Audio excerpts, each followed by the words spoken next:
ngon dari thôi chạm từ lựa bẻ cưa na bẻ đi cùn và kệ hết lượm yang pas tak chua sabo lang nunung selawah dia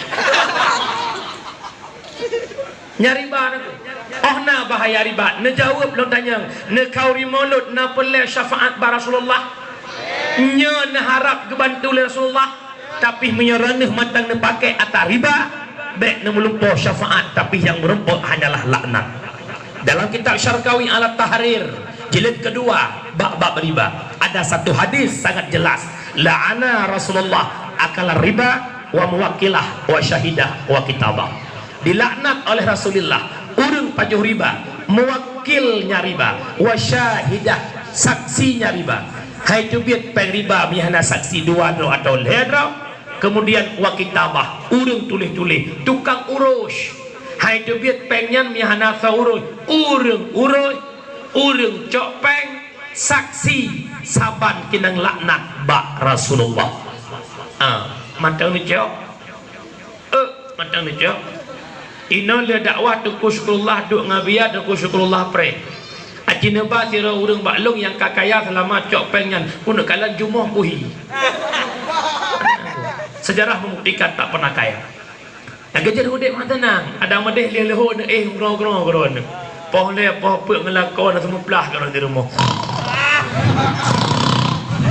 Yo kat awaknya Bu Stir bodah ibunya besok aja perginya ada duit nih ada medeh mengata kalau ana urutan bu nak nampung mi buka tokoh-tokoh nyepat alhamdulillah lem dapat tokoh tanya tokoh bujuk tokoh pegat spanduk bak kampung yang cinta nak agama pegat spanduk kami masyarakat Kampung Pulang menolak bank keliling dan rentenir jangan coba-coba masuk kampung kami.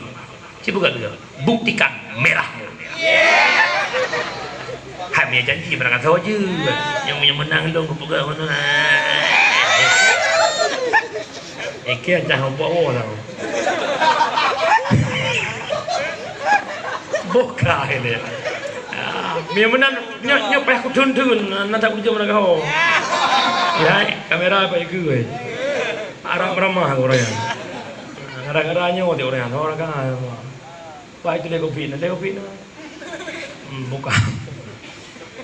Kemudian langkah mulut bekna tahrim yang pertama riba, yang kedua kauri mulut bek pakai peng lupi ya mumpum peng lupi ya peng nampum kon bate bangai je 1 kilo 800 sudah ada awaknya nyantanya hutang kuimu tegedi telepon lewaknya usaha awaknya belah deh Jakarta.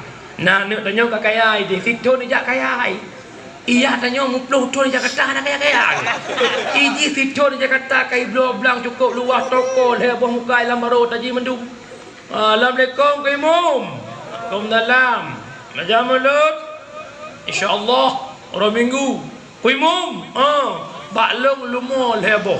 Ada tak payah kaimum. Tak payah pepeh dengan panel lumur. Kuimu mek le teman yang lemah lupian. Bila lemah lupian ben cok dan takun masak. Alenya yang kelih mek na lam kauri